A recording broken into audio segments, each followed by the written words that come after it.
The message arrived at Earth Defense Fleet headquarters without warning. Admiral James Taylor watched the projection with growing horror as the small human form writhed in agony. The child couldn't have been more than 8 years old. Her screams had been mercifully muted, but her face contorted in unmistakable suffering as alien devices prodded and cut into her small body. "They're broadcasting this across all frequencies," Lieutenant Adams said, her voice trembling with rage. "The Galactic Council claims this is necessary research to understand human physiology." Taylor's fist clenched so tightly that his knuckles turned white. Humanity had encountered the Galactic Council only 20 years ago.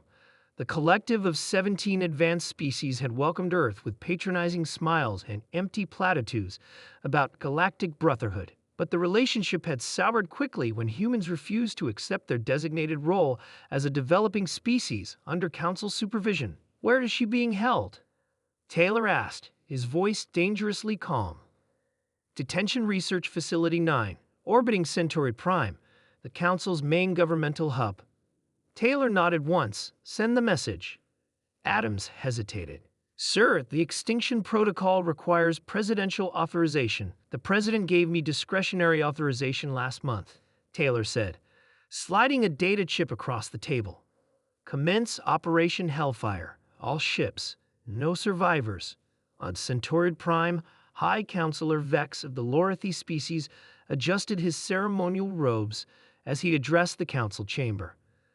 "The human child specimen continues to provide fascinating insights," Vex announced to the assembled representatives.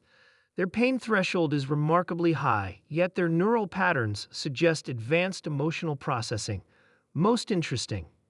Counselor Trell, one of the more moderate voices, shifted uncomfortably. "Perhaps we should consider returning the specimen to Earth as a gesture of goodwill? The humans have been increasingly hostile since." A deafening alarm cut through the chamber. "Defense systems report multiple spatial ruptures," an aide shouted, rushing into the chamber. "Thousands of human vessels emerging throughout the system." Vex scoffed. "Impossible. Their fleet couldn't possibly." The chamber shook violently as the first bombardment hit the planetary shield. Fleet Captain Maria Rodriguez watched from the bridge of the UES Retribution as the massive human armada emerged from hyperspace. 5,000 warships, carrying the combined might of a species that had spent millennia perfecting the art of warfare against itself, now united in righteous fury against an external threat. "All ships in formation," her tactical officer reported. "The Council's defense fleet is scrambling, but they're disorganized." Rodriguez nodded grimly. "Begin the attack. Priority targets are military installations, government facilities, and defense systems. Avoid civilian centers where possible, but make no mistake. This is not a precision strike. This is retribution."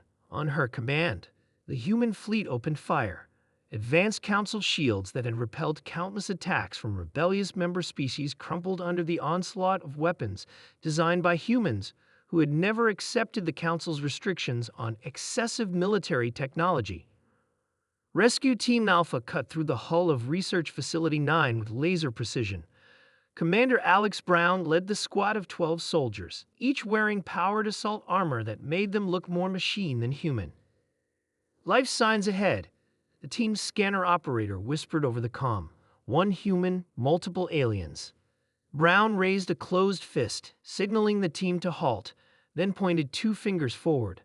Silently, they advanced through the sterile corridors until they reached a sealed laboratory door. Breach.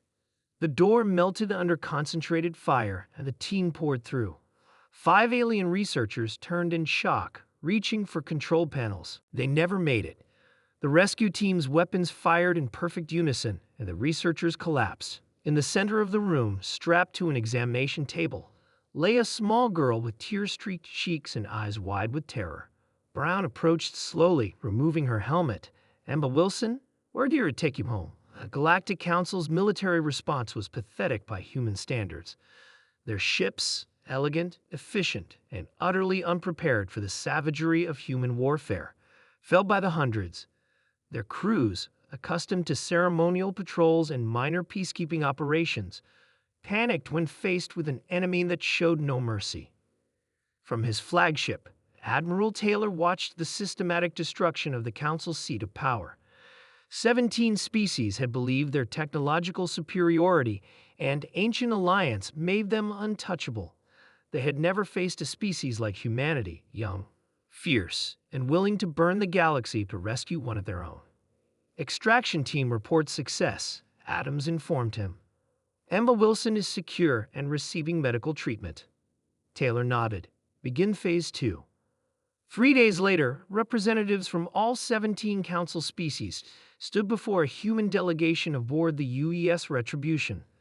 Their once magnificent worlds lay in ruins, their military decimated, their leadership either dead or in hiding. You've committed genocide, one alien diplomat accused, his voice trembling. Admiral Taylor looked at the alien coldly. We specifically avoided population centers. Your civilian casualties were minimal. You destroyed centuries of culture and advancement. You tortured a child, Taylor replied simply. Here are our terms. The Galactic Council is dissolved, effective immediately. Each species will deal with humanity bilaterally. Any further aggression against human beings will result in the complete elimination of the responsible species. The alien representatives looked at each other in disbelief. This is outrageous. You cannot. Taylor cut him off. We can. We did. And we will again if necessary. He stood up. Remember this. We didn't want war. We would have been content to coexist peacefully, but you mistook our initial diplomatic approach for weakness. You believed we would tolerate atrocities against our children for your research. He leaned forward, his voice dropping to a whisper heard throughout the silent chamber. Remember what happened here. Tell your people. Write it in your histories. Carve it into monuments. The lesson is simple. Humanity protects its own, at any cost. As the alien representatives were escorted away, Lieutenant Adams approached the Admiral.